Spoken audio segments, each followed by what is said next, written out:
Assalamualaikum warahmatullahi wabarakatuh. Alhamdulillah, asyhadu an la ilaha illallah, amma ba'du. Puji syukur kita panjatkan kepada Sang Pencipta Alam yang mana telah memberikan nikmat kepada kita sehingga kita bisa berkumpul di agenda yakni diseminasi budaya positif. Yang saya hormati kepada Bapak Kepala Sekolah SDN Citra, yang saya banggakan kepada semua Dewan Guru beserta staf. Alhamdulillah pada pagi ini kita bisa melaksanakan seminar yakni diseminasi budaya positif. Izinkan saya membacakan susunan acara. Yang pertama pembukaan, yang kedua yaitu sambutan dari Bapak Kepala Sekolah, yang terakhir yaitu acara destinasi budaya positif yang insya Allah akan disampaikan oleh narasumber kita yakni Ibu Dwi Miftah SPD. Untuk mempersingkat waktu, marilah kita buka acara seminar ini dengan memanjatkan sholawat Al-Fatihah. Semoga acara seminar ini berjalan dan dengan baik sebagaimana mestinya, dan ilmu-ilmu yang kita dapat ini semoga bisa direalisasikan di SD secara yang kita cintai ini. Ala hadiniyah wa kulli niyatin sholihah. Al-Fatihah. Bismillahirrahmanirrahim.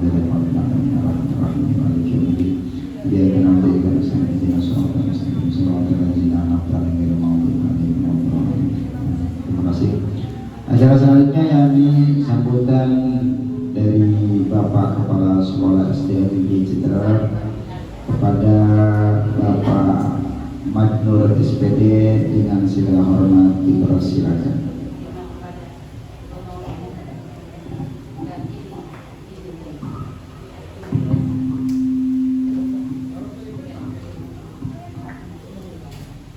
Assalamualaikum warahmatullahi wabarakatuh. Alhamdulillahirabbil alamin wa bihi nasta'inu ala umuri dunya waddin. Wassalatu wassalamu ala asyrofil anbiya'i wal mursalin wa ala alihi wa sahbihi ajma'in. Rabbi shrah li sadri wa yassir li amri wa hlul 'uqdatam min lisani yafqahu qawli. Amma ba'du. Yang saya hormati narasumber Bu Dwi Miftah Alam, yang saya hormati moderator Bapak Iman SPD, dan yang saya banggakan guru SD kita. Pada kesempatan ini alhamdulillah kita bisa bersama-sama mendengarkan seminar diseminasi budaya positif. Mudah-mudahan seminar ini bisa memberikan dampak positif bagi kita semua. Pertama-tama marilah kita panjatkan puji serta syukur kita kepada Allah Subhanahu wa taala. Alhamdulillah kita bisa berkumpul ya, walaupun dengan keadaan siswa belajar di rumah.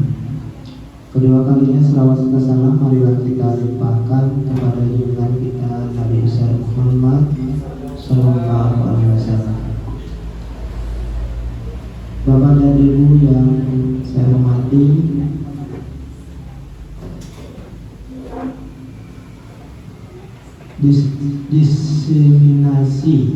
diseminasi budaya positif ini adalah apa Bapak? Diskusi. Jadi saya tidak tahu diskusi. diskusi ya, budaya positif ya, budaya positif yang ada di SDN Cikarang. Dengan itu dibuka dulu ya. Dengan itu saya buka dengan mengucapkan Bismillahirrahmanirrahim. Bismillahirrahmanirrahim. Udah gitu saja, kurang lebih mohon maaf. Wabillahi taufiq wal hidayah. Wassalamualaikum warahmatullahi wabarakatuh. Waalaikumsalam warahmatullahi wabarakatuh. Waalaikumsalam warahmatullahi wabarakatuh. Terima kasih kepada Bapak Kepala Sekolah Bapak Ahmad Nur SPD yang telah membuka acara seminar ini. Semoga Bapak Kepala Sekolah kita diberikan kesehatan oleh Allah Subhanahu wa Ta'ala, amin. Diberikan keteguhan, diberikan semuanya, intinya yang segi positif untuk SD kita, pikiran kita, motivasi yang menjadikan SD terapi ini maju. Amin ya robbal alamin. Dan guru-gurunya kompak berkesinambungan. Selanjutnya yakni acara inti yang kita tunggu-tunggu, yang kita apa ya, yang kita nantikan, yakni seminar diseminasi atau tadi yang Bapak Ustaz bilang itu apa namanya, diskusi. Ini bahasa ini apa lagi ya? Waduh, ini harus kuliah lagi Pak, harus S3 gitu ya.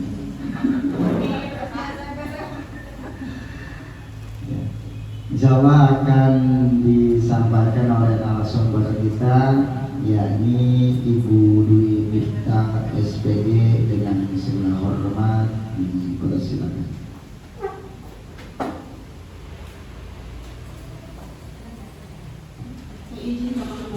Terima kasih atas waktu dan kesempatannya Bapak Ibu semua. Assalamualaikum warahmatullahi wabarakatuh. Waalaikumsalam warahmatullahi wabarakatuh.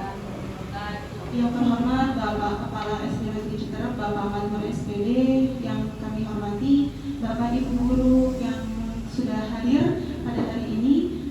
Alhamdulillahirrahmanirrahim. Kita panjatkan puji syukur kehadirat Allah Subhanahu wa Ta'ala yang mana hari ini kita diberikan nikmat sehat sehingga kita bisa berkumpul bersama untuk belajar tentang diseminasi budaya positif.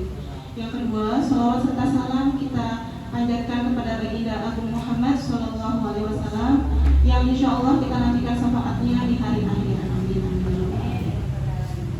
Langsung saja, saya di sini sebetulnya menegaskan bahwa saya tidak lebih baik dari Bapak Ibu guru, tetapi saya di sini diamanahkan untuk menyampaikan diseminasi budaya positif. Yang saya bukan yang terhebat atau saya menggurui Bapak Ibu, tapi saya di sini hanya sharing apa yang saya dapatkan pada pendidikan guru penggerak, yaitu pada modul 1.4. Langsung, Bapak, kita masuk ke PPT-nya ya Pak.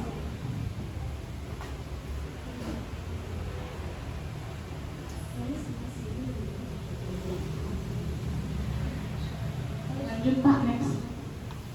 Nah, sebelum masuk ke latar belakang, mungkin ada sedikit explaining ya, biar Bapak Ibu semangat. Tadi udah sarapan belum ya?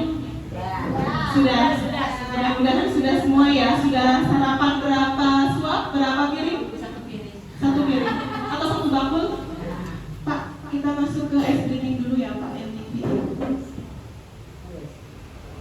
Mungkin Bapak Ibu silakan mengambil posisi yang tegak, lurus ke depan.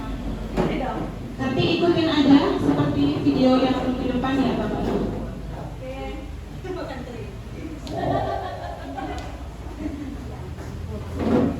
We are the dreamers, they make it happen. Guess we believe it. Look who we are the dreamers, we make it happen. Guess we can see it. It's true. Keep rising, we expect.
lagi biar makin semangat? Boleh, silakan Ibu Iis yang akan memandu SBI-nya. Silakan Ibu. Oh, boleh. Maaf ya, saya jangan kelas 1. Ya Ibu, biar kita makin semangat ya. Aku di sini. Iya. Semuanya berdiri. Berdiri ya. Ikutin gerakan. Ini lemaan buat ada kelas 1 soalnya ya. Biar ada kebenturan di jari-jarinya, kekuatan di tangannya untuk bisa menulis gitu ya. Siap, tangan di sini. Sambil digerakkan kakinya ke kanan ke kiri, ikutin dari saya aja. 1, 2, 3. Gerakan jarimu, gerakan jarimu, gerakan jarimu, diputar, diputar, diputar, balik putar, balik putar, balik putar. Plekat, plekat, plekat, plekat. Plekat, plekat, plekat, plekat. Lagi. Terus angkat tangannya. Lagi. Siap, tangannya di atas lagi.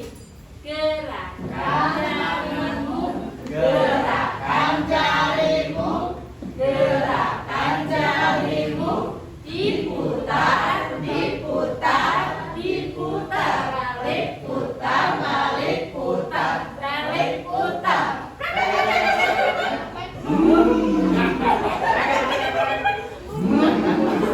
Enak ya tangan.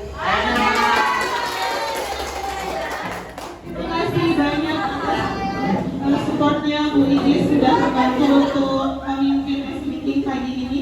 Bagaimana Bapak Ibu sudah fresh? Sudah fresh ya, alhamdulillah. Kita masuk ke materi inti yaitu diseminasi budaya positif. Next Pak. Kemudian latar belakang. Ini sebetulnya latar belakang yang saya ambil itu nyambung dengan yang pertemuan kemarin waktu tanggal 27 Mei, yaitu impian dan cita-cita yang Bapak Ibu tuliskan. Salah satunya yaitu terciptanya kelas yang nyaman, pembelajaran yang nyaman. Betul ya Bapak Ibu ya? Iya. Kenyamanan dalam kelas adalah salah satu hal yang sangat penting untuk terwujudnya pembelajaran yang efektif dan menyenangkan bagi murid. Setelah terciptanya kenyamanan kelas tadi, kemudian akan terwujudnya peningkatan hasil belajar di kelas, sehingga mampu melahirkan hasil belajar yang maksimal. Jadi ketika sudah terciptanya nyaman di kelas, insya Allah akan terwujudnya hasil belajar yang maksimal. Next Pak. Kemudian tujuannya yaitu menciptakan suasana kelas yang nyaman untuk proses belajar mengajar, untuk menciptakan rasa disiplin, tanggung jawab pada diri peserta didik. Nah, ini merupakan salah satu contoh sifat-sifat karakter yang tercerminkan dari profil pelajar Pancasila. Kemudian melalui penerapan keyakinan kelas yang telah disepakati. Nah, bagaimana kita menciptakan suasana kelas yang nyaman dan kondusif, yaitu dengan penerapan keyakinan kelas. Mungkin Bapak Ibu sudah pernah mendengar ya keyakinan kelas itu seperti apa. Baik Pak, lanjut. Kemudian budaya positif. Budaya positif di sekolah itu adalah nilai dan kebiasaan di sekolah yang berpihak pada murid agar mereka dapat berkembang menjadi pribadi yang kritis, penuh hormat, dan bertanggung jawab sesuai dengan profil pelajar Pancasila. Jadi budaya positif ini adalah kebiasaan ya Bapak Ibu, bukan budaya Jawa, Sumatera, itu bukan ya. Tapi budaya ini adalah ada kebiasaan peserta didik yang bagus atau yang berkarakter mengikuti profil pelajar Pancasila. Selanjutnya, nah di sini ada 7 konsep utama budaya positif. Nanti kita akan belajar ke 7 ini. Kemudian diharapkan nanti Bapak Ibu bisa menerapkannya, mengaplikasikannya di kelas masing-masing. Yang pertama yaitu perubahan paradigma belajar. Kedua adalah disiplin positif. Kemudian yang ketiga adalah kebutuhan dasar manusia. Yang keempat, motivasi perilaku manusia.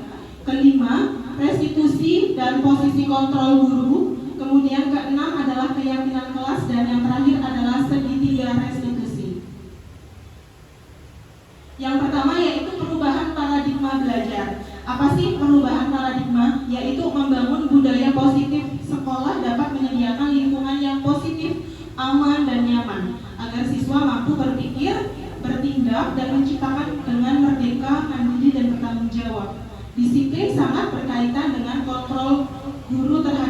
siswa. Jadi di sini yang mengambil kendali itu adalah kontrol guru. Kontrol guru yang seperti apa nanti kita akan belajar di slide selanjutnya. Nah, di sini saya mempunyai contoh. Silakan Bapak Ibu berpasangan berdua.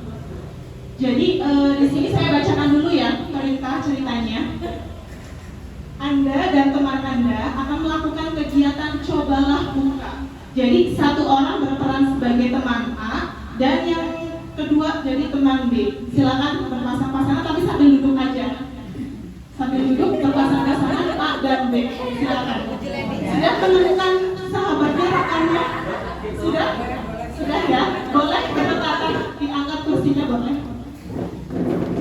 A dan B. Silakan kalian menentukan siapa yang jadi A, siapa yang jadi B. Sudah?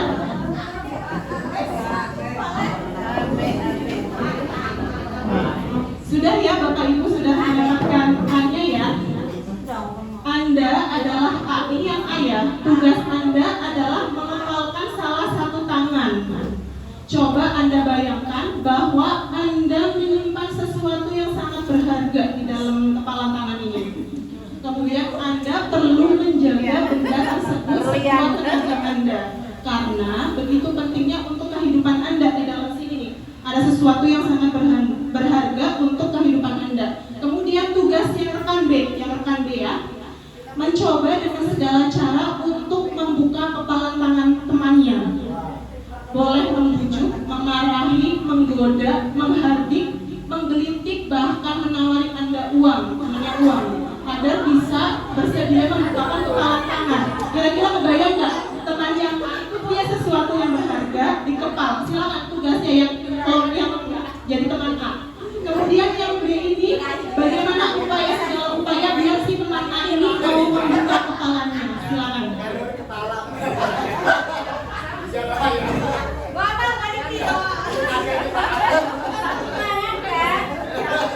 Satu kepala, boleh dua juga boleh. Karena rahasianya ada dua, misalkan ya boleh.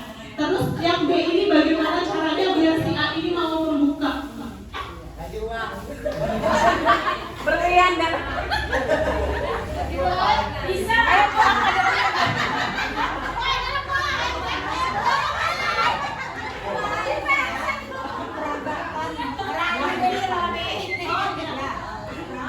Boleh, Bapak Ibu yang sepasang boleh merapikannya ke depan. Tapi ingat terserah ya, yang A ini mau membuka atau enggak itu bebas, boleh. Boleh membuka, boleh enggak, terserah. Sesuai dengan silakan Ibu. Ibu Maya sama Bu Alima silakan merapikan. Contohnya seperti ini ya, Bapak Ibu silakan merapikan.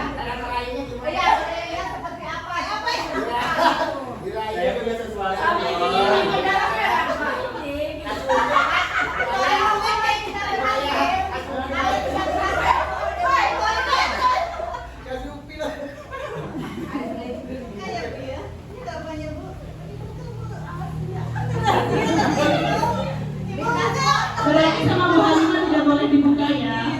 Baik, terima kasih. Kita beri tepuk tangan dulu untuk Bu Alima dan Bu Maya. Ada lagi yang mau maju? Bu Iis, Bu Amil, ayo Bu, tunjukkan giginya.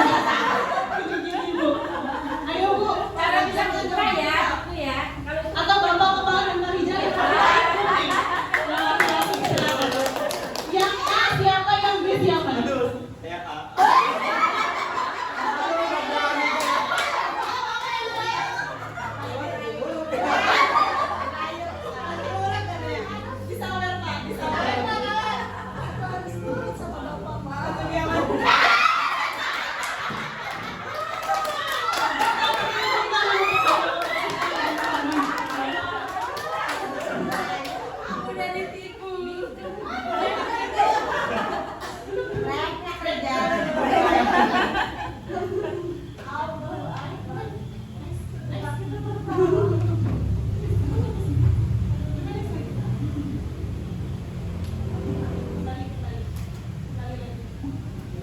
Oke baik, harusnya ada satu slide yang tertinggal mungkin belum kesannya.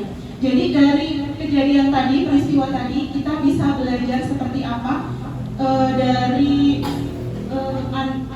si teman ini dia itu punya apa?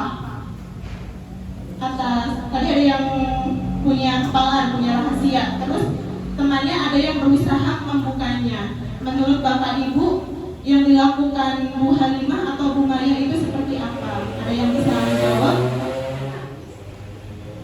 Jadi guru itu si tokoh teman A ini punya peran apa? Kebayang belum Pak, Bapak Ibu? Yang tokoh A itu mempertahankan diri kayaknya. Ya, silakan Ibu Iis menjawab. Yang tokoh A ya, itu kayaknya mempertahankan diri yang seolah-olah itu harta benda yang tidak bisa dibuka gitu, hartanya rahasia. Kalau yang B itu berusaha untuk membuka karena dia menginginkan benda itu, begitu aja sih teman-teman. Baik, terima kasih Bu Iis. Jadi kita tepuk tangan untuk. Jadi teman A ini mempunyai kontrol penuh ya. Kita mau membuka, mau menutup, mau membuka rahasianya, itu kita yang punya kendali penuh. Baik, lanjut Pak. Kemudian disiplin positif. Ada yang sudah pernah mendengar kata disiplin? Pasti sudah pernah ya. Lanjut Pak. Disiplin adalah kemampuan memerintah diri sendiri dalam mengontrol dan menguasai diri untuk memilih tindakan yang mengacu pada nilai-nilai yang kita hargai dengan penuh tanggung jawab tanpa diperintah oleh orang lain. Nilai-nilai yang kita hargai adalah nilai kebajikan atau nilai positif pada manusia yang merupakan tujuan mulia yang ingin dicapai setiap individu, yaitu nilai-nilai yang terkandung dalam profil pelajar Pancasila. Mungkin guru-guru yang sudah mengajar kurikulum Merdeka udah tidak asing ya profil pelajar Pancasila itu apa. Tetapi beda halnya dengan Bapak Ibu guru yang belum mengajar atau memahami kurikulum Merdeka, misalkan kelas 3 dan kelas 6 masih belajar kurikulum 2013. Jadi sambil belajar sedikit-sedikit ya, boleh ya. Baik, next Pak. Kemudian ada pertanyaan pemantik sebelum masuk ke materi selanjutnya. Di sini saya mempunyai cerita tentang Ibu Ambar adalah guru wali kelas 2A di SD Pelita Hati.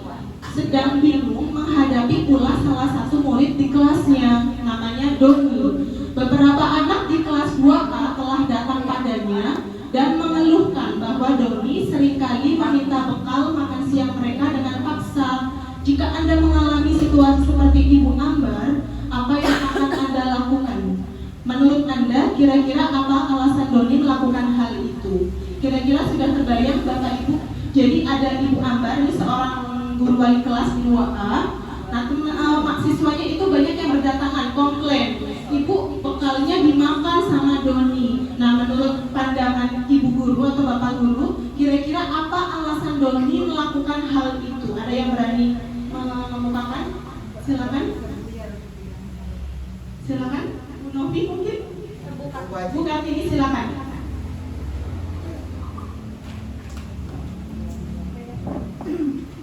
Iya, ini salah satu realita ya. Kadang-kadang terjadi di sebuah sekolah ya, di mana ada seorang murid ya, mungkin dia itu mengganggu temannya, diantaranya dalam hal meminta makanan gitu ya, meminta bekal makanan.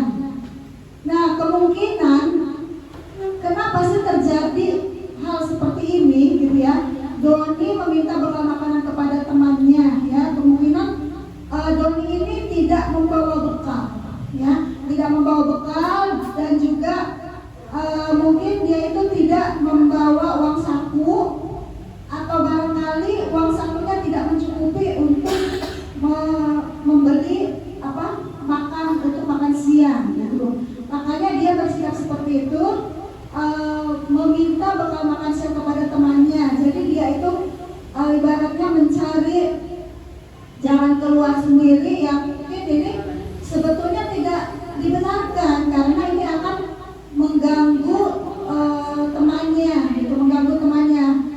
Bisa jadi kan nanti temannya yang diminta itu kan dia marah atau mungkin dia merasa kesal gitu ya, atau mungkin menggerutu, kalaupun dia tidak berani mengungkapkan, dia menggerutu di dalam hatinya, wah gimana ini masa bekal makan siang saya diambil atau diminta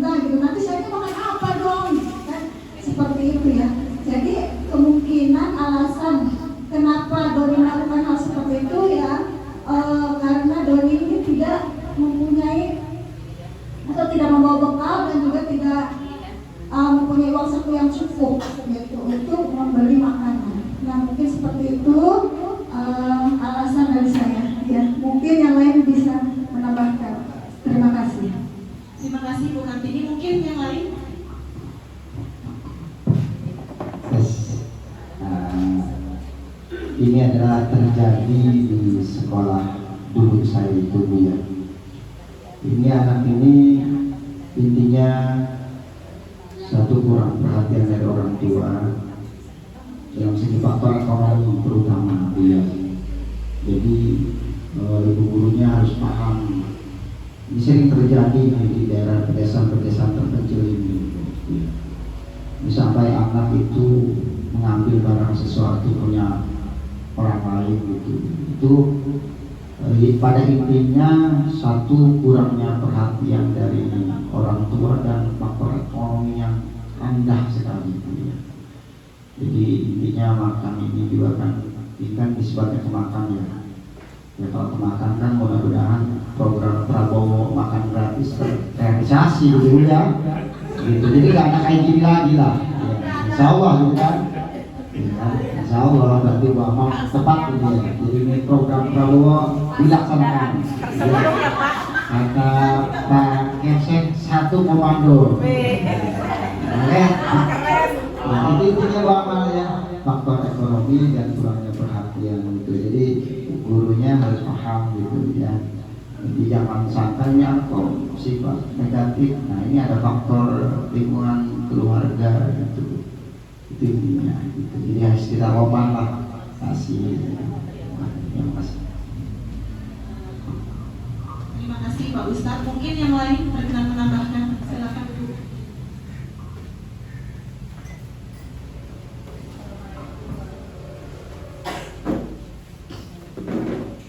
Assalamualaikum warahmatullahi wabarakatuh. Ini hanya menambahkan sedikit dari Bapak Ustadz Hilman dan juga dari Ibu Ustadz.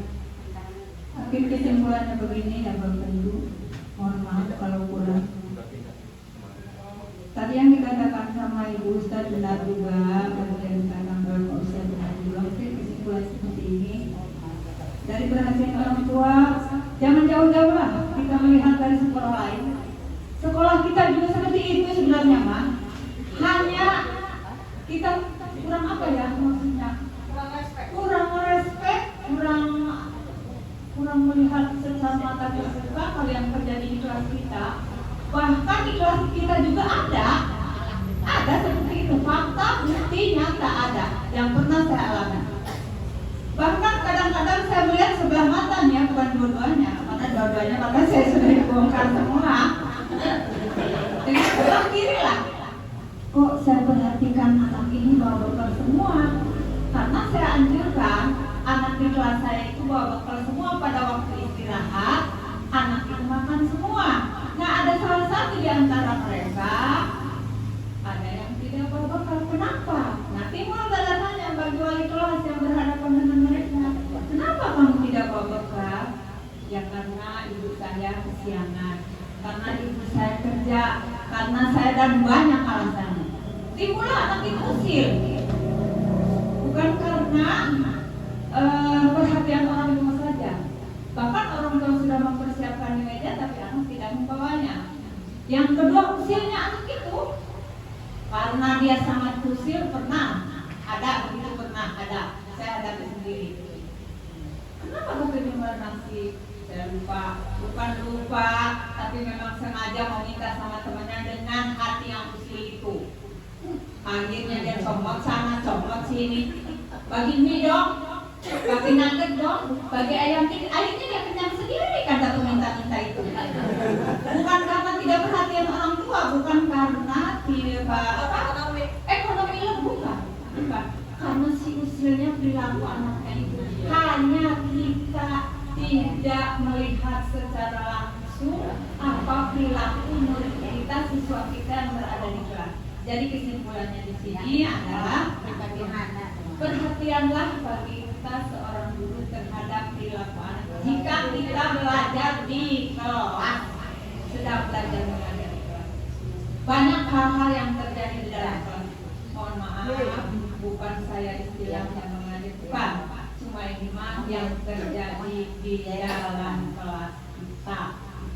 Bukan karena hanya poin perhatian orang tua, bahkan orang tua sudah memperhatikan sekian persen terhadap anak, tapi anak alasannya banyak.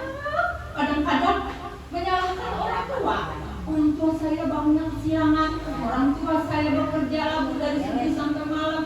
Saya kesiangan, kadang-kadang kan itu si pintu susah. Bukan faktor ekonomi, tapi faktor perilaku anaknya juga harus diperhatikan kepada siswa jika kita sedang belajar mengajar di kelas.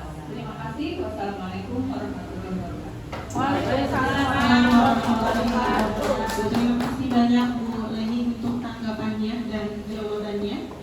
Jadi tadi saya simpulkan dari jawaban Bu Kartini, Pak Ustadz dan Bu Leni bahwa mungkin alasan Doni kira-kira ya. Tadi yang pertama yaitu mungkin nggak bawa bekal, kemudian yang kedua mungkin bawa uang saku atau tidak bawa uang saku. Kalau bawa uang saku, uangnya kurang untuk membeli makanan. Kemudian faktor dari lingkungan keluarga ya Pak Ustadz. Selain dari lingkungan keluarga, bisa jadi dari faktor motivasi anaknya ya, perilaku anak itu tersendiri. Nah, kita lihat jawabannya selanjutnya Pak Ustadz. Jadi setiap manusia itu memiliki 5 kebutuhan dasar, termasuk murid kita, yaitu yang pertama, yaitu bertahan hidup, kedua kasih sayang dan rasa diterima, kebebasan, kesenangan, penguasaan. Nah di sini bertahan hidup itu meliputi kebutuhan psikologi dan fisiologi, yaitu rasa aman, nyaman, makan, minum, tempat tinggal, kemudian kasih sayang dan rasa diterima. Ini mungkin masuk ke lingkungan keluarga tadi ya. Jadi kasih sayang dari orang tua, dari teman, dari guru juga bisa menjadi salah satu faktor kenapa Doni melakukan itu. Kemudian yang kedua adalah mohon maaf, ke penguasaan. Penguasaan ini kayak rasa diakui bahwa saya hebat, bahwa saya pinter, tapi kok nggak ada orang lain yang peduli, nggak ada yang memperhatikan saya itu hebat, seperti itu. Kemudian kesenangan. Kesenangan itu mungkin masuk ke perilaku siswa Bu Leni tadi ya. Jadi anaknya usil sendiri, dia pengen mencari rasa kebahagiaan dia sendiri. Maaf, bukan siswa saya aja, dari keseluruhan. Maaf, banyak. Mungkin ada siswa yang seperti itu ya. Kesenangan. Kemudian rasa bebas. Ada mungkin siswa yang tidak mau diatur, dia pengen bebas, dia punya kemauan sendiri. Ini 5 kebutuhan dasar manusia berdasarkan Dr. William Glasser, yaitu seorang psikiater asal Amerika. Lanjutnya, Pak Ustadz. Dalam konteks penerapan disiplin positif, tadi Ibu Ambar sebaiknya mencari tahu alasan Doni melakukan tindakan tersebut agar mengetahui kebutuhan mana yang sedang berusaha dipenuhi oleh Doni. Yang pertama itu survival, tadi ya, bertahan hidup. Jadi Doni lapar dan orang tuanya tidak membawakan bekal makan siang. Kemudian yang kedua, dia merasa hebat karena temannya jadi takut dan menuruti keinginannya. Ini adalah masuk ke kekuatan atau penguasaan tadi. Kemudian yang ketiga, teman Doni jadi perhatian ke Doni karena dianya minta-minta. Nah ini kebutuhan atas kasih sayang dan cinta. Kemudian yang keempat, Doni hanya iseng dan dia menikmati ekspresi wajah temannya yang kesal. Nah ini butuh kesenangan dia ya, hanya untuk kebanggaan dia aja. Kemudian terakhir, Doni merasa bosan dengan bekal yang dibawakan orang tuanya karena selalu bekal yang sama, tempe manis yang hari tempe terus. Jadi kurang merdeka ya, dia terlalu diatur orang tuanya. Harusnya si anak ini sama orang tuanya mungkin berdiskusi, Senin bekalnya apa, Selasa apa, Rabu apa. Jadi si anak ini gak berontak di sekolahan. Seperti itu ya Bapak Ibu, kebayang mungkin ya penjelasan saya. Lanjut. Di sini kita akan belajar antara hukuman dan konsekuensi. Sejauh ini menurut Bapak Ibu, apakah hukuman dan konsekuensi itu sama? Sama atau beda? Sama atau beda? Beda ya Bu. Nah di sini saya mempunyai sebuah cerita lagi, yaitu Iva kurang menguasai pelajaran matematika, sehingga pada saat pelajaran berlangsung dia hanya banyak berdiam diri atau menggambar di buku pelajaran. Pada saat guru matematikanya, Pak Seno, ini harusnya Pak Hilman ya, bukan Pak Seno, menanyakan pertanyaan, Iva menjadi gugup dan tak sengaja menjatuhkan tasnya dari kursi, serta tiba-tiba menjadi gagap pada saat berupaya menjadi yang berbicara tergagap dan terkejut tersebut.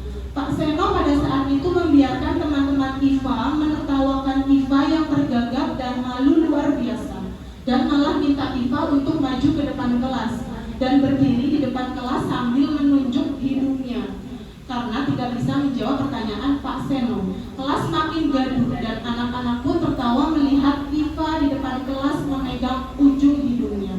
Lanjut. Pertanyaan yang pertama, apakah Anda setuju dengan tindakan Pak Seno terhadap IFA? Mengapa? Mungkin ada yang bisa menjawab? Silakan Bapak Ibu.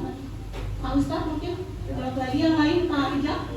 Menurut Bapak, apakah tindakan Pak Seno yang dilakukan Pak Seno ini terhadap IFA itu setuju atau tidak? Kalau tidak, mengapa? Kalau setuju, mengapa?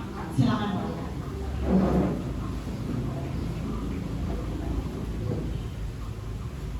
Kalau menurut saya tidak setuju, karena si IPA nanti merasa tidak nyaman dengan keadaan kelas, karena dia sudah berani untuk menjawab, namun seakan-akan tertawan itu mengejek dia. Gitu. Jadi istilahnya kayak sekelas itu membuli dia. Mungkin itu saja. Terima kasih Pak Rijal. Mungkin ada guru yang lain atau Bapak kepala sekolah? Bapak Ibu Halimah, silakan Bu. Pertanyaan yang pertama ya Bu, masih yang pertama. Baik, Assalamualaikum warahmatullahi wabarakatuh. Saya setuju sependapat dengan Pak Rijal, di mana di sini tidak seharusnya seorang guru secara tidak langsung pembunuhan karakter terhadap siswa. Harusnya dia bisa melihat, bukan malah memberikan sanksi atau hukuman seperti tadi. Mungkin itu saja. Terima kasih. Terima kasih Bu Halimah atas jawabannya. Jadi tindakan Pak Seno itu tidak dibenarkan ya Bapak Ibu, termasuk tindakan guru yang salah. Kemudian pertanyaan yang kedua, menurut Anda, menurut Bapak Ibu, tindakan Pak Seno terhadap IFA adalah sebuah hukuman atau konsekuensi? Kemudian mengapa? Tindakan tadi yang dilakukan Pak Seno itu hukuman atau konsekuensi? Silakan dijawab. Bu Iis mungkin?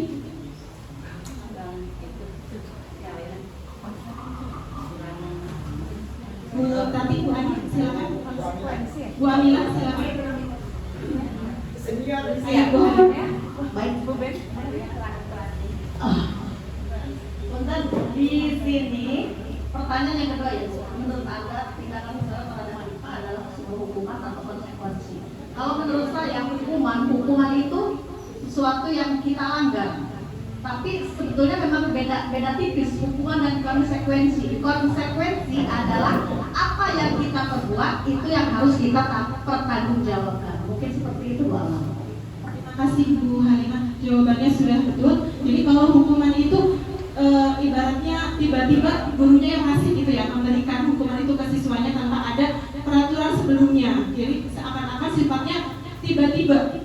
Kemudian kalau konsekuensi itu siswa melakukan, kemudian akibatnya apa? Seperti itu ya. Jadi tidak ada paksaan atau tindakan dari gurunya. Lanjut.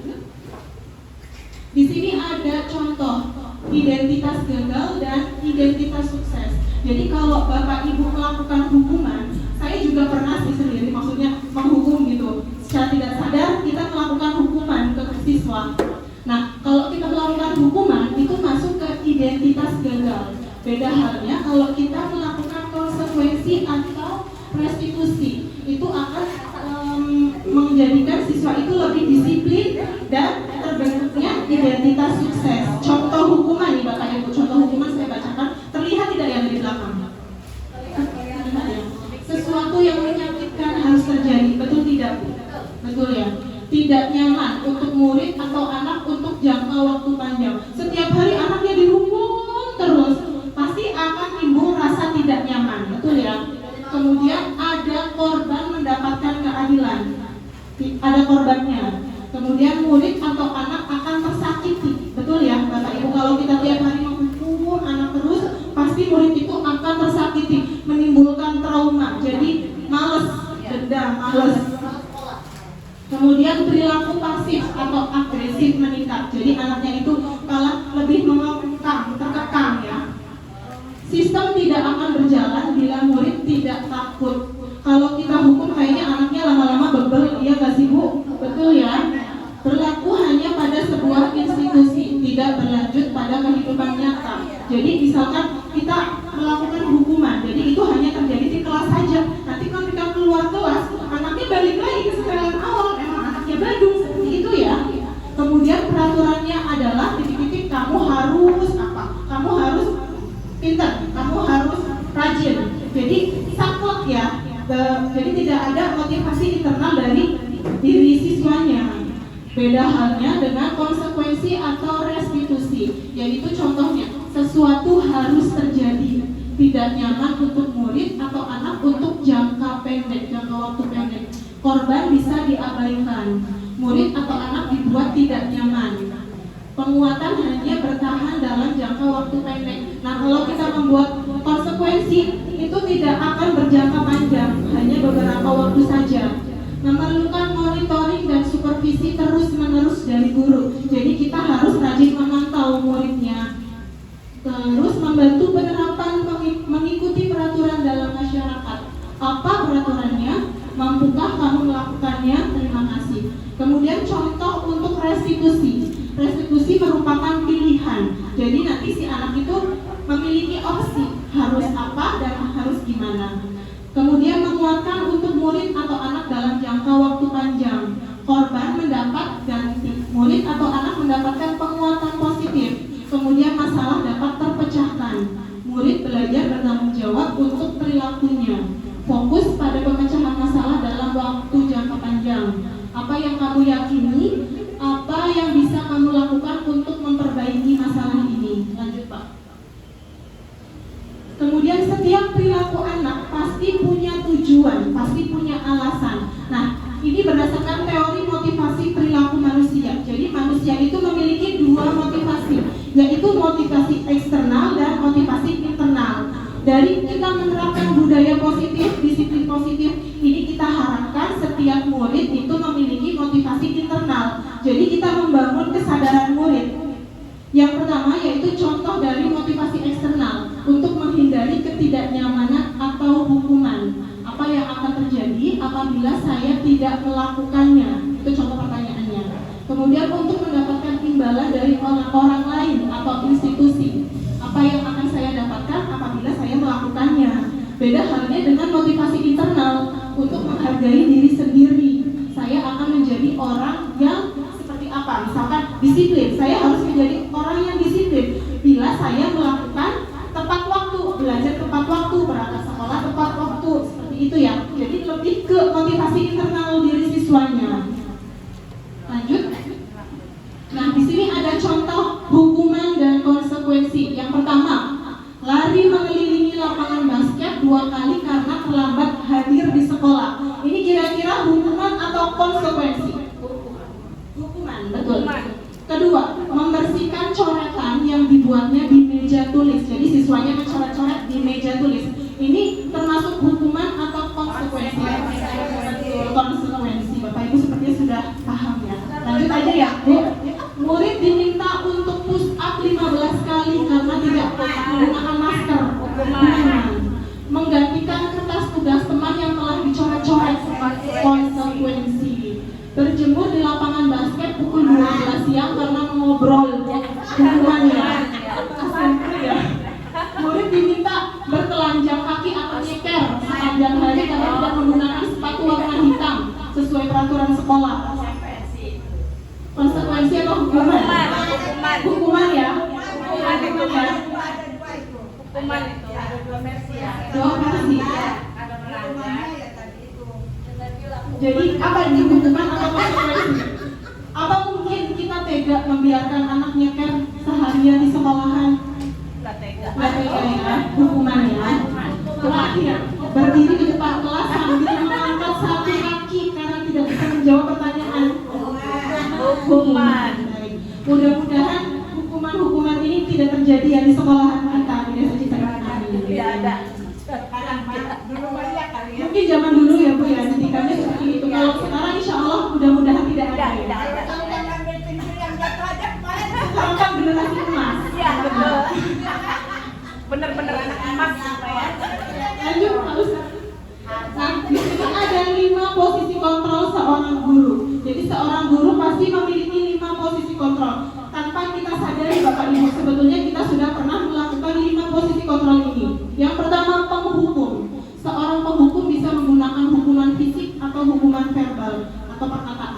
Kemudian yang kedua adalah membuat rasa bersalah.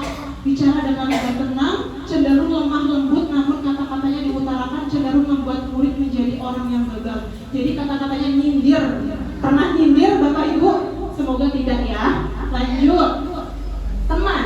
Guru sebagai teman akan berbicara dengan nada ramah, akrab, cenderung bersandar gurau untuk menjaga agar suasana tetap santai. Mungkin ini sering kita terapkan ya di kelas ya. Kita menjadi posisikan kita menjadi teman oleh siswa kita. Kemudian yang keempat yaitu pemantau, akan bersuara datar, tidak emosional, tidak bersandar gurau ataupun menggunakan suara tinggi. Jadi kita cuma nyimak aja, memperhatikan, oh si A seperti ini, oh si B seperti ini, oh yang usil ternyata si C, seperti itu ya. Lanjut yang terakhir yaitu manajer.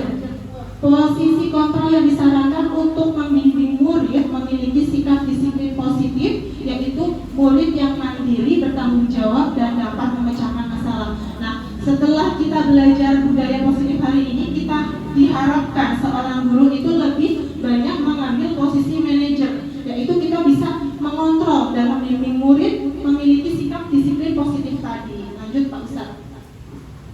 Kemudian ini contoh-contoh posisi kontrol guru. Yang pertama, saya kecewa sekali dengan kamu. Pernah nggak Ibu ngomong seperti itu? Nah, itu termasuk contoh membuat orang merasa bersalah. Jadi kitanya ngomong tapi nyelekit langsung ke hati anak ya. Itu jangan sampai ya Bapak Ibu.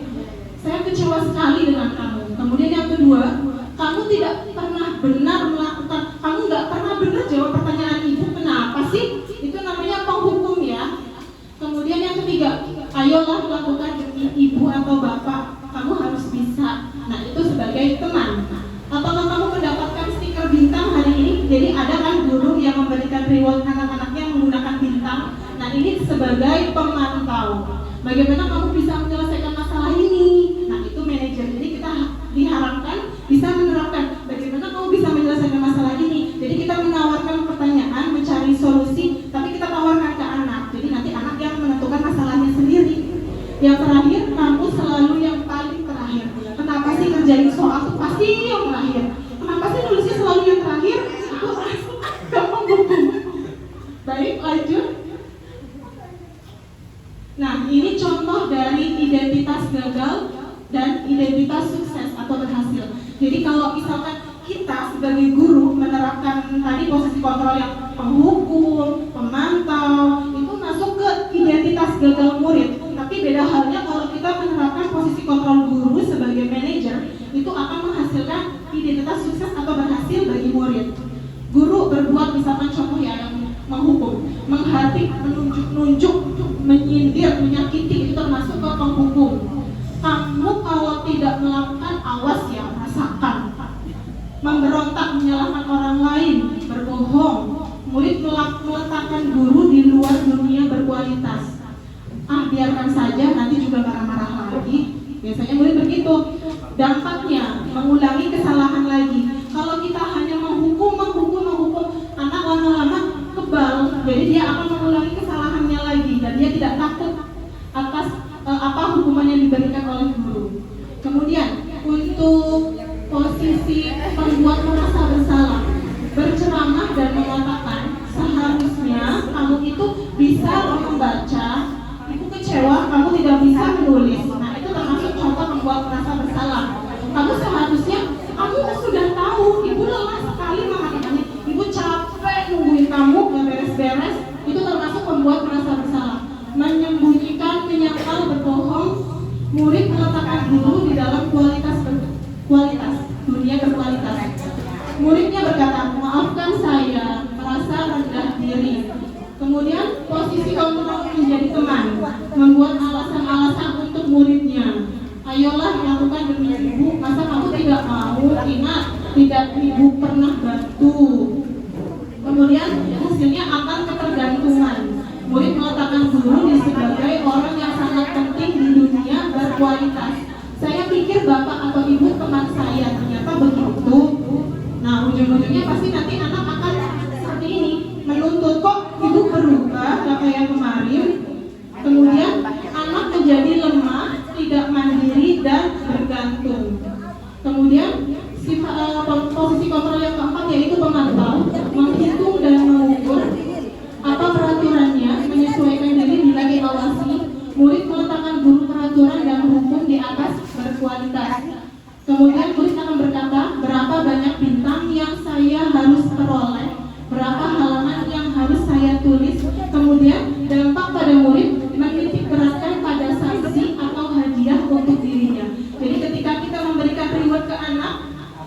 nanti anak akan bergantungan ketika dia sudah mendapatkan banyak. Kok ini hadiahnya untuk segini, menitik beratkan ke sanksi atau hadiah? Kok hadiahnya ini lagi seperti itu ya.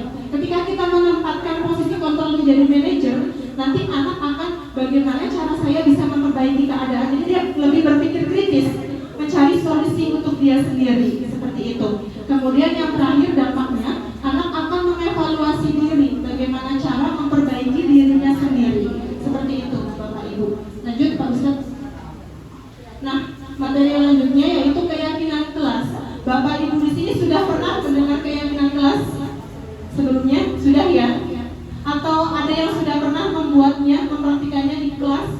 Membuat keyakinan kelas? Keyakinan kelas yaitu nilai-nilai kebajikan atau prinsip-prinsip universal yang disepakati bersama secara universal. Jadi universality itu kita dan murid. Jadi nggak cuma guru aja nih yang bikin keyakinan kelas, tapi kita melibatkan murid membuat keyakinan kelas bersama, lepas dari perbedaan agama, suku, negara, dan bahasa.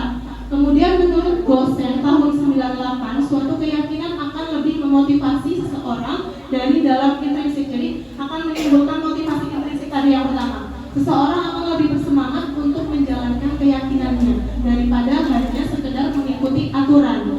Biasanya keyakinan kelas ini lebih alangkah baiknya diterapkan atau kita buat bersama dengan murid di awal tahun ajaran baru. Nanti ketika Bapak Ibu di bulan Juli mulai pembelajaran tahun awal ajaran baru, nanti Ibu membuat keyakinan kelas. Nah, setelah membuat keyakinan kelas ini, tolong didokumentasikan ya Bapak Ibu. Ketika Bapak Ibu membuat keyakinan kelas, Ibu dokumentasikan. Itu bisa diupload di aksi nyata PMN, di topik disiplin positif. Ibu jangan lupa dokumentasikan di foto keyakinan kelasnya, anaknya lagi tulis keyakinan kelasnya apa. Terus Ibu jangan lupa minta umpan baliknya. Bagaimana perasaan murid setelah membuat keyakinan kelas bersama? Itu ditulis, kalau enggak di video anaknya. Seperti itu ya, lanjut. Nah, di sini ada peraturan dan keyakinan kelas. Bedanya peraturan dan keyakinan kelas. Ada yang sudah tahu peraturan itu apa?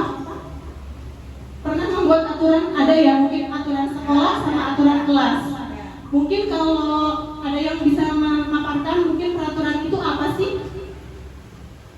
Mungkin Bapak Ibu ada yang bisa menjawab peraturan secara umum itu seperti apa? Boleh peraturan sekolah, boleh peraturan kelas. Kelas itu Pak, sekolah atau kelas nggak usah pakai itulah.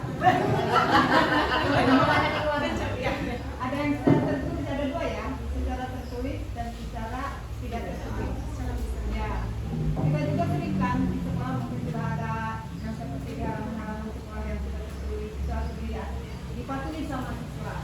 Dan di kelas juga kita membuat aturan dari siswa, misalkan sertifikat dan tertulisnya, yang tidak tertulisnya mungkin misalkan disiplin siswa untuk belajar. Banyaklah motivasi yang diberikan ke siswa sehingga timbulnya feedback antara kita dengan siswa. Mungkin itu saja yang. Terima kasih Bu Leni atas jawabannya tentang peraturan. Betul yang Bu Leni sampaikan bahwa peraturan itu ada yang tertulis dan ada yang tidak tertulis. Dan sudah diterapkan juga mungkin di sekolahan, ada di halaman, kemudian di kelas juga ada. Intinya untuk meningkatkan disiplin siswa seperti itu ya. Nah, bedanya dengan keyakinan itu apa? Nah, kita simak bersama. Kalau peraturan itu selalu kembalikan buku ke tempatnya. Jadi itu contohnya. Jadi peraturan itu satu orang yang membuat, tapi harus dijalankan oleh seluruhnya. Betul tidak Bapak Ibu? Beda dengan keyakinan kelas, beda dengan keyakinan atau kesepakatan, kita buat bersama-sama dan kita laksanakan bersama-sama. Seperti itu perbedaannya. Nah, di sini contoh kegiatannya. Dilarang mengganggu orang lain, itu termasuk peraturan. Hadir di sekolah 15 menit sebelum pembelajaran dimulai. Itu biasanya ada peraturan sekolahnya ya. Dilarang melakukan kekerasan, dilarang menggunakan narkoba, bergantian atau menunggu giliran, menggunakan masker pas COVID, jangan berlari di kelas atau koridor. Beda dengan keyakinan kelas atau nilai kebajikan yang dituju. Contohnya, tanggung jawab, menghormati orang lain dan diri sendiri. Ini kan menggunakan kalimat positif ya, jadi tidak menyuruh, memerintah seperti itu. Menghormati orang lain, komitmen pada tujuan atau berkomitmen. Kemudian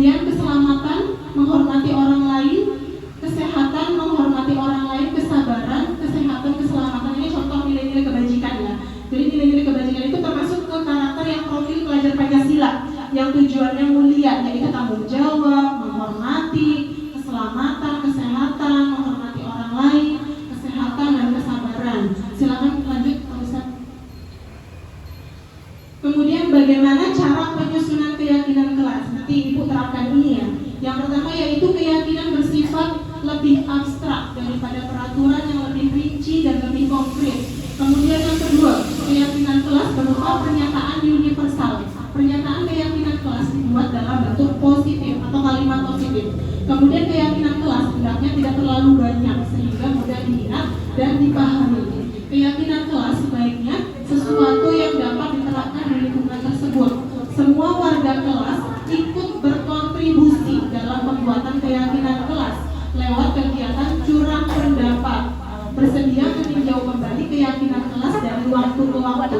Jadi alangkah baiknya ketika Bapak Ibu menerapkan di kelas membuat keyakinan kelas bersama dengan murid, Ibu setelah selesai menyusun, sudah selesai dokumentasi, jangan lupa yang terpenting kita menulis di karton besar, ditempel di kelas. Jadi setiap hari, setiap waktu kita bisa baca. Antara murid dan guru bisa, oh ada yang salah nih, ingatkan lagi. Dan bisa sesuai dengan kebutuhan. Kalau misalkan setelah berjalan, oh ternyata ada yang kurang nih, atau ada yang perlu direvisi, nah itu bisa. Tapi kembali lagi, kita kembalikan apakah bersedia semua anak untuk diganti atau direvisi. Seperti itu. Lanjut. Yang selanjutnya yaitu tentang segitiga restitusi, yaitu proses menciptakan kondisi bagi murid untuk memperbaiki kesalahan mereka sehingga mereka bisa kembali pada kelompok mereka dengan karakter yang lebih kuat. Melalui restitusi, guru dapat yang pertama, membantu murid menjadi lebih memiliki tujuan, disiplin positif, serta memulihkan dirinya setelah berbuat salah. Membantu murid untuk jujur diri sendiri dan mengevaluasi dampak dari kesalahan yang dilakukan. Memberikan penawaran bukan paksaan. Jadi pasti sebetulnya Bapak Ibu di sini sudah menerapkan segitiga restitusi. Saya yakin pasti sudah pernah. Cuma mungkin antara sadar dan tidak sadar. Mungkin tidak sadar ya. Jadi misalkan di kelas pasti ada kasus, tidak mungkin kan gak pernah kasus. Pasti ada guru yang pernah melakukan kesalahan, pasti ada ya. Nah, ketika murid ini melakukan kesalahan, apakah kita hukum? Apakah kita ajak ngobrol berdua? Kita tanyakan alasannya kenapa kamu melakukan tindakan ini? Pasti setiap tindakan pasti punya alasan. Nah, kita ajak ngobrol berdua dengan murid ini.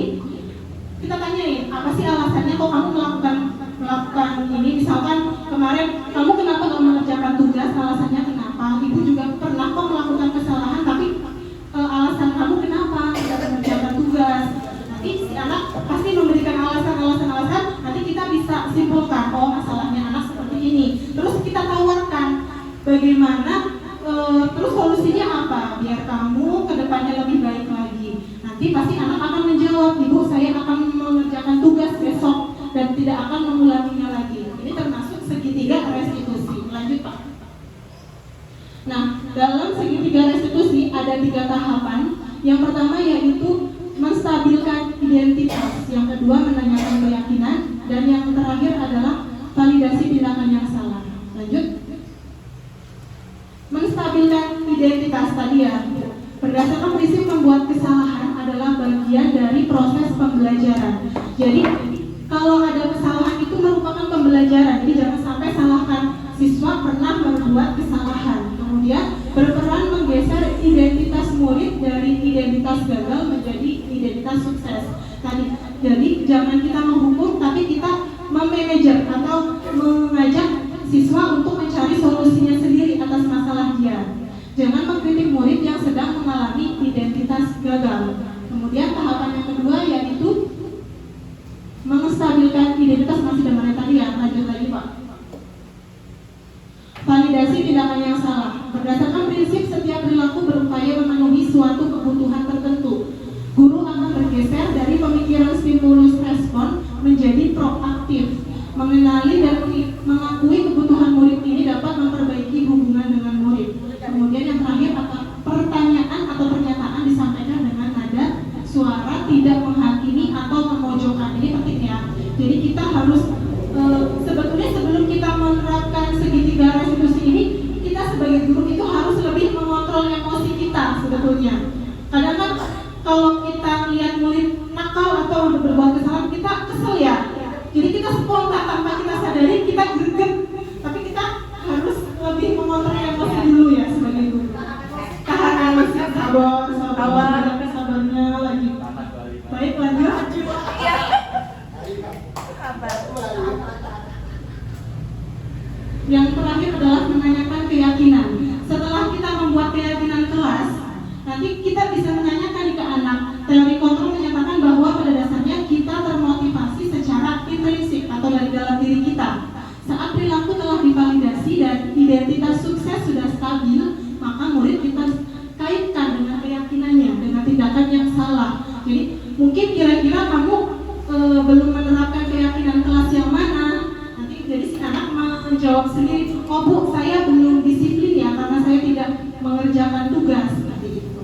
Lanjut. Diputar Pak, kita tonton video sebentar. Dimohon Bapak Ibu menyaksikan video ini.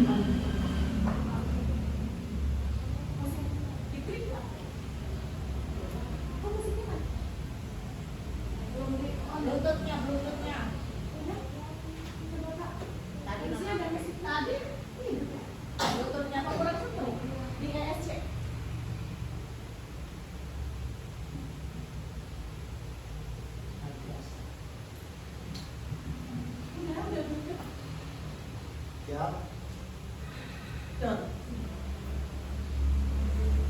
Bluetoothnya itu, Bu.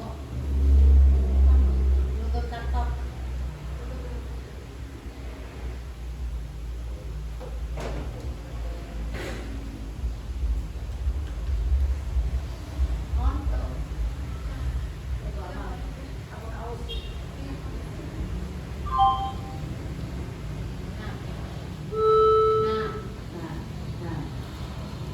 Semua terhubung. Mobil Pak Ustad putih, si putih.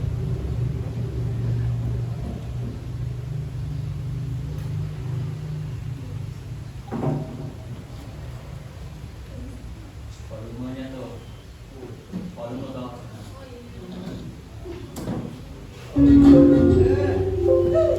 Salam dan bahagia Ibu dan Bapak guru hebat. Pada video kali ini kita akan membahas tentang SD penabur kayaknya ya. SD penabur.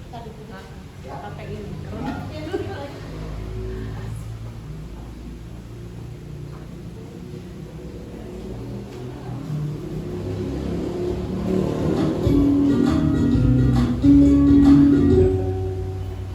salam dan bahagia Ibu dan Bapak guru hebat. Pada video kali ini kita akan membahas tentang salah satu program disiplin positif yang diterapkan di lingkungan sekolah yang dikenal dengan nama restitusi.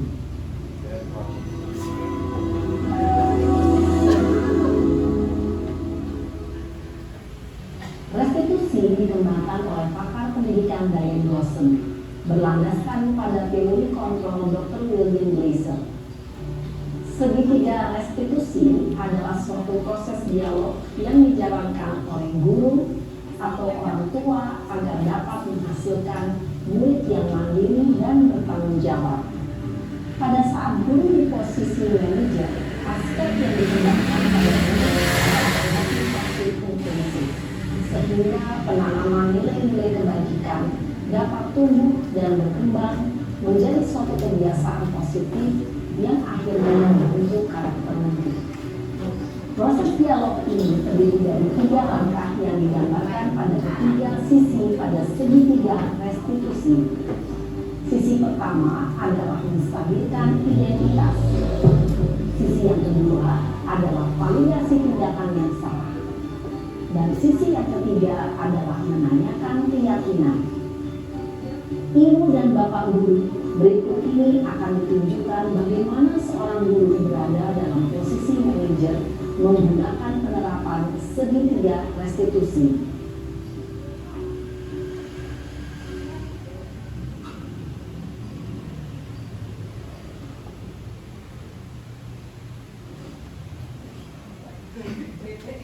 Siang Sarah. Siapa? Sudah lama nggak ketemu Sarah. Kenapa hari ini di sini? Kesel Pak, kesel banget. Masa aku dikatain tukang fitnah Pak? Ya aku marah lah. Aku balik ngatain Eka di depan kelas. Kesel banget. Oh begitu. Ya pasti kamu marah dan kesal. Bapak juga akan marah apabila ada yang menuduh Bapak seperti itu. Kemudian pada saat itu kamu mau melakukan apa? Ya saya langsung ngatain Eka lah Pak. Kesel banget. Saya bentak-bentak dia di depan teman-teman lain. Oh begitu. Pasti kamu melakukan seperti itu karena suatu alasan tertentu kan? Iyalah, masa saya diam saja Pak? Ya saya bela diri lah. Masa saya dituduh tukang fitnah? Ya wajar lah. Mempertahankan harga diri itu sesuatu yang penting buat kamu.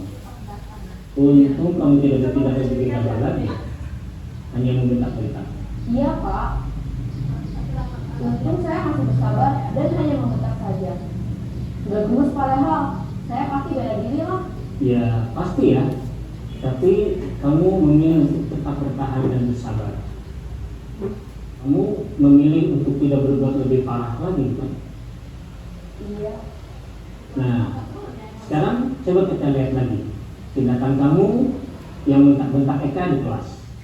Tindakan kamu itu kira-kira sesuai dengan keyakinan kelas atau prinsip kamu tidak? Enggak lah Pak, capek Pak jadi pemarah. Jadi keyakinan atau prinsip mana yang kurang sesuai dengan keinginan kamu? Ya, saya sebenarnya sangat menghargai orang lain. Mungkin saat itu saya menjadi emosi, jadi tidak menunjukkan sikap itu. Kamu meyakini tidak? Menghargai orang lain itu penting buat kamu. Yakinlah Pak. Iya, setuju. Kita harus saling menghargai. Namun, ada juga keyakinan yang kita sepakati yang perlu kita jalankan apabila kita sedang marah, kan? Ya, saya bisa lebih proaktif, mulai dengan diri sendiri. Saya bisa jadi lebih sabar, mengambil waktu jeda untuk berpikir mau apa selanjutnya. Kira-kira kamu bersedia memperbaiki masalah ini tidak? Bersedia Pak. Kalau kamu memperbaiki masalah ini, kamu akan menjadi orang seperti apa? Saya akan menjadi orang yang bertanggung jawab kali ya Pak. Dan senantiasa proaktif. Iya, menurut kamu bagaimana rasanya menjadi orang seperti itu? Ya nyaman lah, bangga bisa bersabar dan menahan diri. Baiklah kalau begitu. Yuk kita pikirkan bagaimana memperbaiki masalah ini. Baik, terima kasih Bapak Ibu yang sudah menyaksikan video barusan. Ibu dan Bapak guru hebat. Jadi kita bisa menarik kesimpulan ya bahwa kayaknya lebih menyenangkan mungkin ya apabila kita menerapkan segitiga restitusi itu di dalam pembelajaran kita di kelas. Jadi nanti setelah ini harapannya Bapak Ibu kita semua, saya juga masih belajar, kita bisa lebih menahan diri, lebih banyak sabarnya, jadi kita bisa mengaplikasikan segitiga restitusi ini pada pembelajaran di kelas. Mari kita tutup acara ini. Alhamdulillahirobbilalamin. Saya kembalikan ke moderator.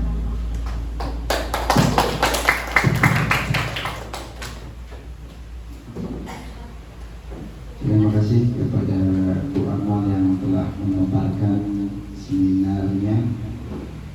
Mungkin ada sesi lain, Mama? Mungkin ada yang mau Sesi tanya jawab bagaimana? Hah? Yang tanya jawab. Terima kasih kepada Bu Amal yang telah memaparkan seminarnya. Semoga ilmu yang dipaparkan oleh Bu Amal menjadi bekal kita, menjadi panduan atau ilmu baru buat kita, dan kita bisa mengamalkannya, merealisasikannya di SD kita ini, sehingga SD kita ini menjadi SD yang kreatif, mandiri, maju ya, dan menjadikan guru-gurunya itu memiliki sifat bermotivasi ya, inovasi, kreatif, mandiri. Oke. Selanjutnya, ini acara terakhir, acara sesi tanya jawab, sharing, yang benar sharing, pakai sheet, sharing. Ya. Sesi tanya jawab itu dibuka 3 penanya dulu, baru nanti dijawab oleh Bu Amal. Mic-nya disiapkan, Pak Rijal. Siap. Untuk sesi tanya jawab dibuka. Yang mau bertanya?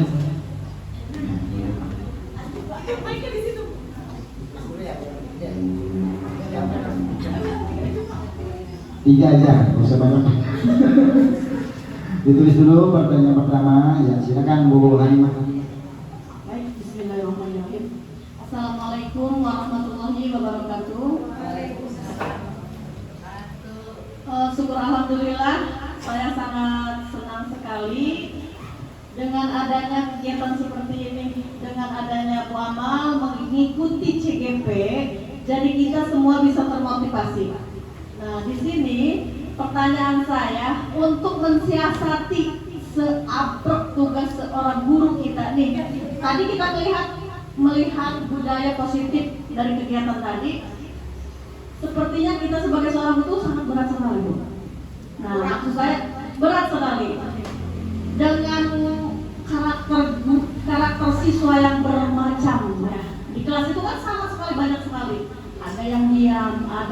tusil dan lain sebagainya itu banyak sekali. Nah, maksud saya dengan tugas kita seorang guru, pekerjaan seorang guru sekarang kita dituntut banyak sekali, sedangkan perhatian kita terhadap siswa itu sedikit. Nah, maksud saya seperti apa untuk mensiasati ini semua gitu. Mungkin itu aja Pak Ustaz. Terima kasih. Wassalamualaikum warahmatullahi wabarakatuh. Waalaikumsalam warahmatullahi wabarakatuh. Ya, yang lain? Langsung jawab. Ibu, saya izin menjawab ya, kan saya lebih banyak pengalaman, bukan mungkin Bapak Ibu di sini lebih banyak pengalaman dari saya. Saya hanya izin menambahkan sedikit ya. Tadi Ibu yang tanyakan itu bagaimana mensiasati kita sebagai seorang guru dengan sekarang zamannya anak itu banyak sekali karakternya beragam ya. Kalau saya pikir-pikir juga betul, profesi seorang guru itu berat sekali, banyak sekali bebannya. Selain mendidik anak, mungkin kita harus mengikuti perkembangan zaman, seperti itu, betul ya Bu? Nah, karena profesi guru itu berat dan sulit, makanya kita sebagai guru juga harus mengikuti perkembangan dengan cara apa? Dengan belajar. Jadi kita juga dituntutkan dari kinerja kita sebagai guru harus mengikuti program-program kompetensi, mengikuti perkembangan kompetensi, mengikuti kegiatan perkembangan kompetensi. Jadi kita harus setiap tahun setor sertifikat itu kan. Itu mungkin harapan dari pusat juga agar guru ini selalu belajar mengikuti kegiatan seminar, kegiatan diskusi mungkin di Kombel seperti itu. Jadi guru ini harus mengupgrade diri agar kita bisa lebih banyak ilmunya. Kita harus banyak belajar. Jadi setelah kita banyak belajar, mungkin kita bisa saling sharing, bertukar pikiran dengan teman. Jadi kita bisa menemukan masalah yang terjadi. Seperti itu Bapak Ibu Halimah. Mungkin ada tanggapan lagi? Apa sudah cukup? Jadi intinya kita harus belajar juga Bu sebagai guru, karena profesi guru itu kan sulit, berat. Jadi kita harus terus belajar, mengembangkan kompetensi kita, diri kita, seperti itu. Punten ya Bu, di sini yang lebih saya maksud tadi, bagaimana kita untuk bisa, tugas kita kan guru, dengan perkembangan zaman kita betul seperti Ibu katakan tadi harus selalu berinovasi, belajar mengikuti. Maksud saya untuk kita bisa lebih menghadapi siswa itu seperti apa gitu?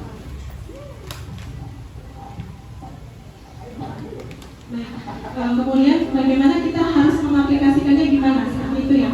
Ya, jadi kita lebih introspeksi diri Bu, kita kurangnya apa, muridnya kesalahannya apa, kita lakukan lagi restitusi itu. Kita cari tahu masalah siswa itu apa dulu, nanti kita cari solusinya.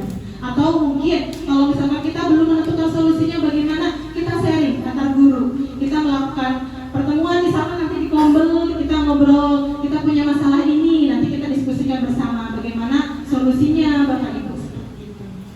Jadi intinya harus berkolaborasi mencari solusi apabila kalau kita belum menemukan solusi sendiri. Begitu Bu Halimah. Bagaimana?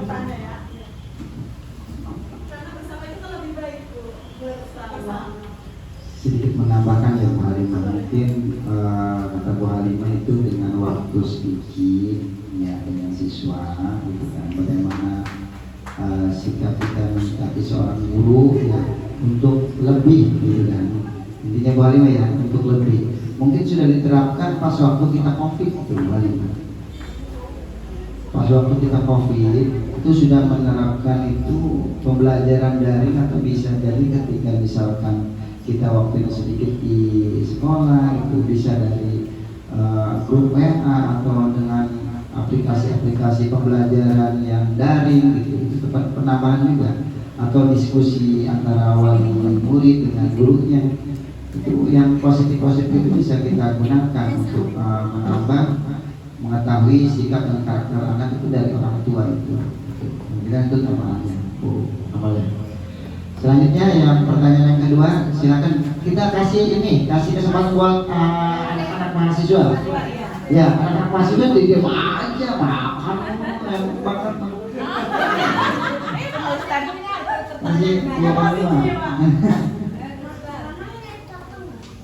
Ya, anak mahasiswa penerus bangsa nih harus gimana? Ya, keren. Jangan makan nambah gemuk nanti. Pesan-pesannya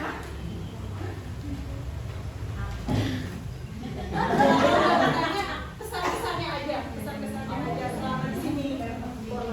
Oh iya, mau perpisahan. Permis Nabi. Baik, assalamualaikum warahmatullahi wabarakatuh. Waalaikumsalam warahmatullahi wabarakatuh. Mungkin kalau misalkan untuk bertanya mungkin masih belum gitu ya Bu ya. Mungkin pesan yang diambil dari acara Destinasi Budaya Positif ini jadi lebih banyak tahu dan lebih banyak belajar juga tentang tadi tentang restitusi, terus bagaimana tadi penanganan terhadap anak yang untuk lebih menekankan ke budaya positif, dan juga tadi ternyata ada ilmu baru buat kita mahasiswa tentang ternyata untuk cara menanggulangi perilaku siswa itu banyak dan beragam, serta kita jadi lebih tahu tentang perbedaan yang tadi, tentang hukuman, tentang konsekuensi, terus cara yang baik untuk menanggulangi hal tersebut bagaimana. Jadi lebih banyak ilmu yang didapat dari seperti itu. Terima kasih.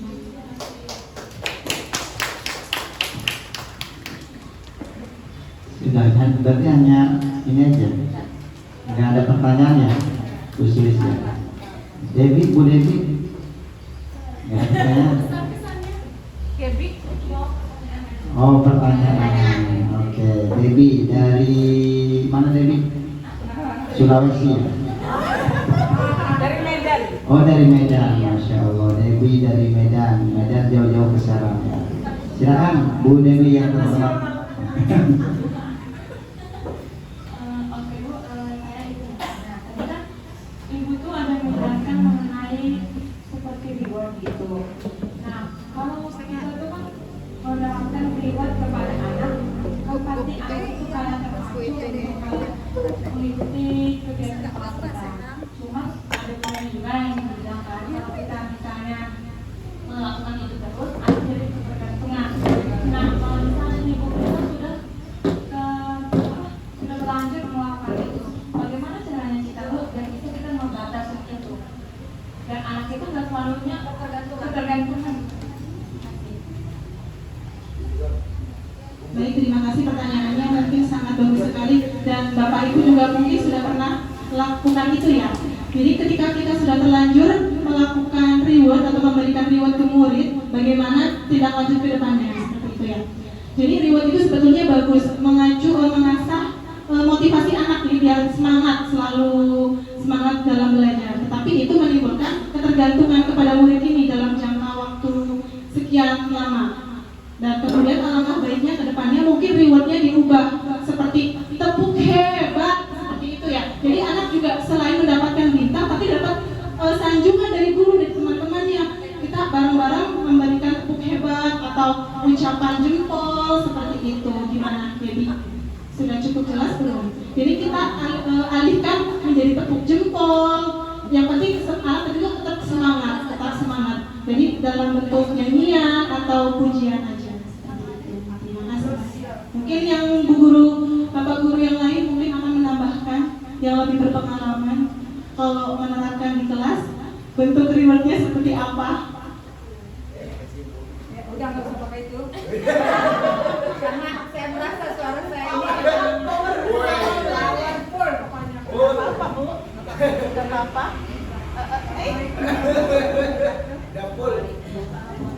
Sebenarnya saya juga mau bertanya Bapak dan Ibu tentang pendidikan restitusi ya. Dalam hal ini saya fokus ke keyakinan saja dalam kelas dan diterapkan proses yang dijalankan guru, orang tua dan siswa ya.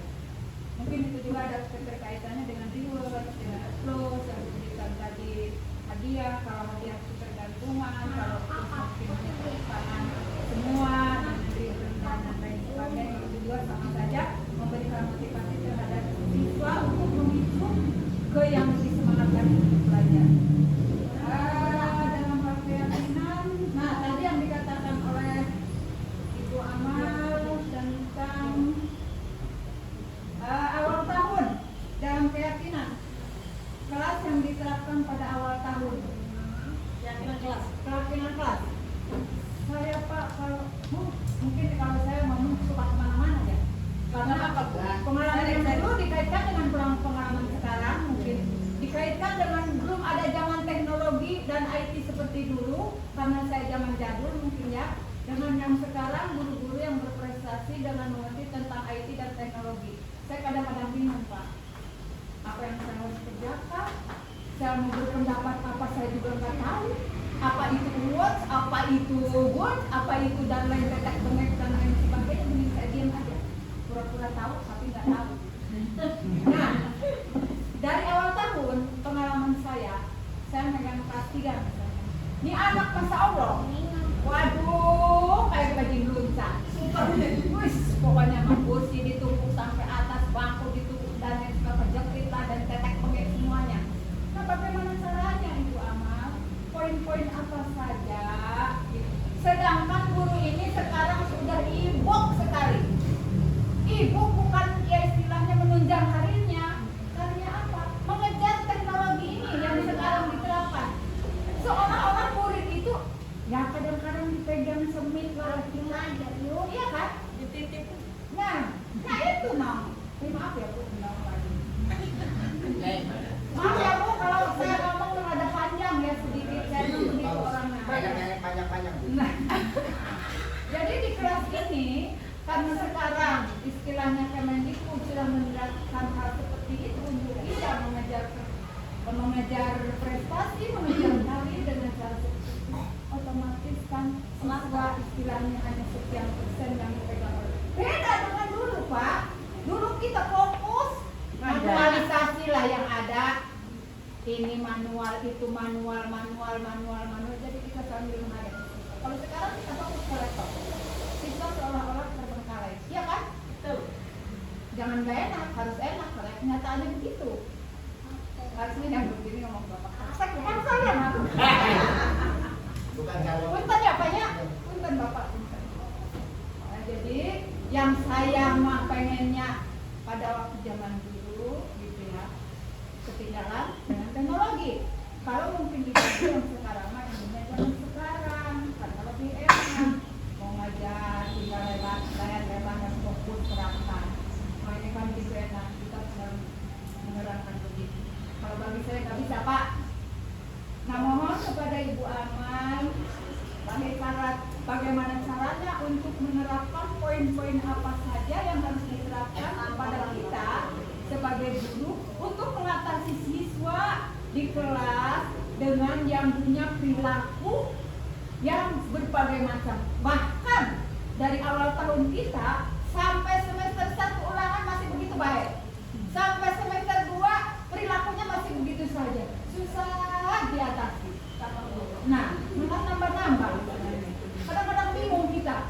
Bahkan ada istilah peribahasa bahwa adab dan perilaku itu lebih tinggi dari ilmu. Ya kan? Walaupun orang itu pintar tadi tapi tidak berilmu, tidak beradab, mau jadi apa? Bukan menjadi apa? Ya itu Bu. Ya, tolong misalnya ke Bu Amal, bagi kami bukan dia di tempat ini dia. Bagi kami di awal tahun nanti bagi ibu yang muda yang masih berprestasi, kalau saya mau bulan Oktober udah pensiun ya Bu ya, mudah-mudahan sehat, panjang umur ya, selamat ya, selamat saja saya lihat. Ya, jadi tolonglah poin apa saja yang harus diterapkan kepada ibu-ibu guru muda yang penuh dengan IT dan teknologi untuk mengatasi pembelajaran perilaku yang baik, adab yang baik, bahwa adab itu lebih tinggi dari ilmu. Orang pintar tidak beradab, tidak ada apa-apa. Tapi orang beradab, walaupun tidak pintar, pasti ada apa-apa. Ya, tolong silakan Ibu minta poin-poin yang terbaik untuk kami di sini bagaimana cara mengatasi hal seperti ini. Terima kasih. Wassalamualaikum warahmatullahi wabarakatuh. Waalaikumsalam warahmatullahi wabarakatuh. Terima kasih Bu Leni. Mohon maaf, sebetulnya saya di sini bukan untuk menjawab, tapi mungkin sharing. Sebetulnya kalau saya masih ke kelas Bu Leni, lihat murid-muridnya itu adem-adem semua. Pengen belajar dari Bu Leni, cara mendidiknya itu seperti apa di kelas? Ya, maaf, saya potong. Tapi saya tidak pernah mengancam sama siswa tadi tidak. Cuma saya seperti itu. Kalian mau naik kelas, mau guru kalau mau naik kelas, dengarkan ya nasihat-nasihat dulu. Kamu harus begini, kamu harus begitu, walaupun tidak secara tertulis. Itu saja mungkin ya. Terima kasih Ibu. Berarti lebih ke konsekuensinya ya Bu ya. Jadi gimana caranya biar naik kelas, berarti harus rajin belajarnya seperti itu.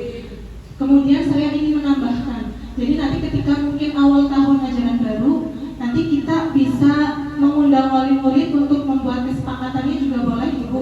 Jadi nanti kita bisa mengeksplorasi juga, selain kita mengidentifikasi hasil rapot sebelumnya, misalkan kelas 3, berarti melihat hasil rapot kelas 2. Jadi kita bisa mengidentifikasi murid itu seperti apa. Kemudian dari sikap perilakunya kita bisa mengobservasi melalui orang tuanya. Nanti kita mewawancari orang tuanya. Ini bagaimana karakteristiknya kalau di rumah, kalau di sekolahan kok seperti ini. Nanti kalau di rumah bagaimana? Nanti kita minta pendapat juga dari orang tuanya.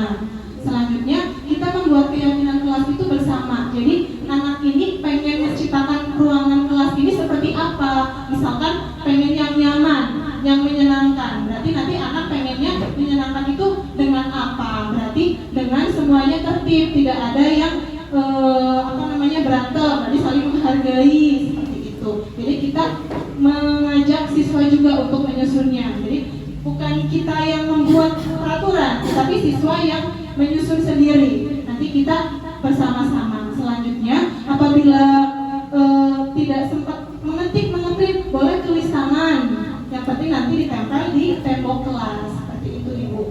Mungkin itu saja, yang lain yang lebih berpengalaman Bapak Ibu yang di awal tahun ajaran baru bisa menerapkan apa saja. Silakan Bapak Ibu sharing aja. Nasihat dari Bapak ya, masukan.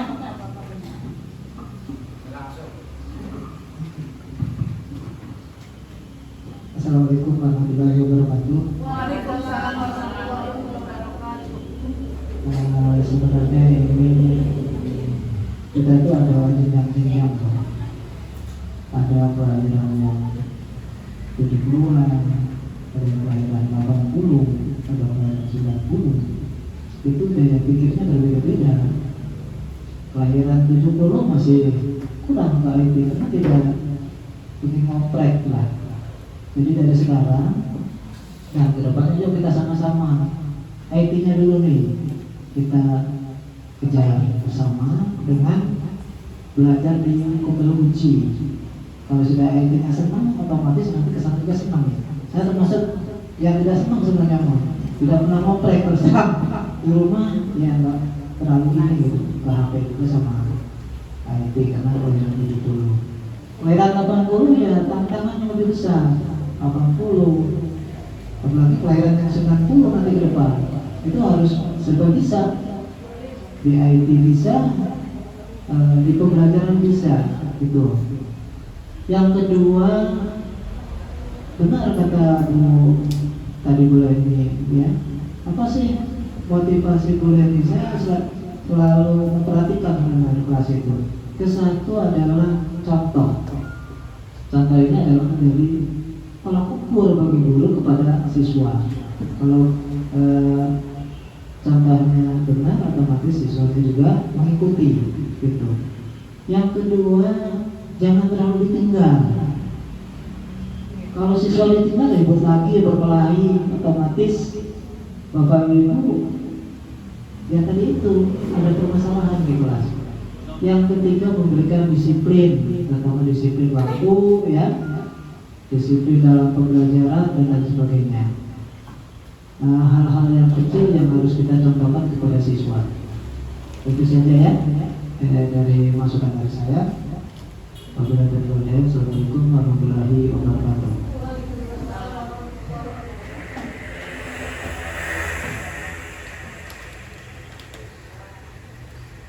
Terus sedikit menambahkan untuk Bu Leni ini sangat bagus sekali ya. Setiap pertanyaan yang dilontarkan Bu Leni ajar banget ya, lebih tajam dari tombak. Mohon maaf, beri maaf kalau salah. Ya, bagus ini, bagus. Jadi kita, karena Bu Leni itu sudah makan garam sangat banyak. Sandaran kehidupan. Benar. Jadi kita berkaca dari sepuh, berkaca dari pengalaman sepuh-sepuh yang dulu itu harus ada gitu kan. Karena berbeda pengalaman. Kalau bahasa Inggris kan the best of teacher is every experience gitu kan. Suatu pengalaman adalah guru yang paling berharga bagi kita, masya Allah. Benar itu, boleh nih benar. Atau tadi yang dikatakan boleh itu al-adabu fauqal ilmi kan. Adab itu lebih tinggi daripada ilmu. Banyak orang yang berilmu tapi ada tuh. Banyak itu kan pejabat-pejabat yang koruptor, itu ya mana adabnya ya kan, mau rakyat dimakan ya kan. Ini calon-calon betul.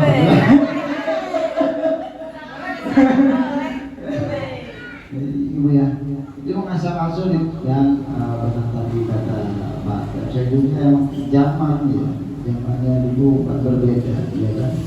Saya kelahiran 80-an mulai. Zaman dulu itu susah, apa ya? Susah, nggak ada apa namanya NCK atau gimana. Kalau kita berak itu kan di kebun gitu kan. Tapi seninya itu yang indah gitu, yang tidak bisa kita lupakan gitu ya, ya kan. Terus ceboknya dikali ya. Ya kan, itu seni tapi indah gitu. Tapi berbeda Bu. Saya pikir benar-benar karakter gitu. Merosotnya karakter ini makin di sini ya makin mungkin sudah iya namanya pergeseran di waktu dan zaman gitu kan. Dari dulu kita bermain dengan perempuan juga main apa namanya umpet-umpetan malamnya biasa-biasa saja gitu kan, nggak ada rasa kayak nggak ada magnet ya yang nempel gitu kan. Tapi sekarang berbeda lain karena udah zamannya kita dijajah dengan tidak terasa, kita dijajah dengan teknologi juga, ada positif dan ada negatifnya gitu kan. Bagi Bu Leni santai saja kalau kayak gitu, jangan nggak usah dikirim di mana dengan IT, ada Parijal ya kan yang selalu membantu. Jadi nah harus tahu Leni. Nah kita itu ada kontribusi nantinya ada dari Parijal, kita kan saling saling, jadi berkesinambungan. Kontribusi tentang agama.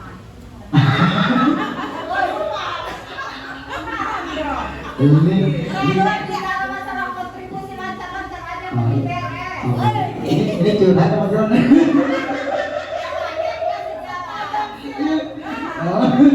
Nah ini diskusi, ya diskusi tapi menghasilkan semua.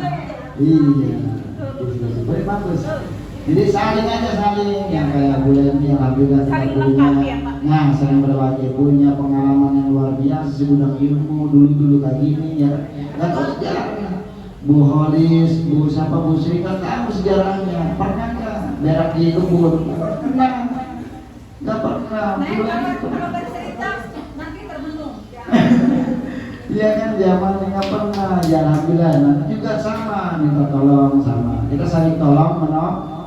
Indonesia itu adalah satu ciri Indonesia itu gotong royong, nggak bisa dipisahkan kita. Ya Bu ya. Nah, mungkin itu tambahan sedikit ya kita sharing. Nggak ada lagi ya, cukup ya karena sudah siang. Mungkin ada penambahan ya, silakan Bang. Mohon minta waktunya mungkin 10 menit sebentar Bapak Ibu, tetap di posisinya masing-masing ya. Di sini Bapak-bapak ingin menyampaikan sedikit aksi nyata dan nanti meminta umpan balik dari Bapak Ibu ya. Tolong disiapkan handphone-nya. Silakan Bapak Kepala Sekolah, dipersilakan.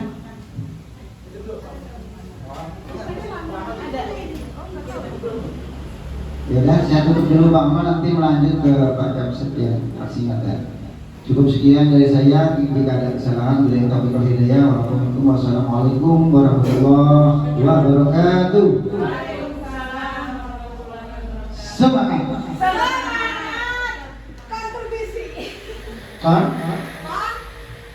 Kontribusi. Kontribusi.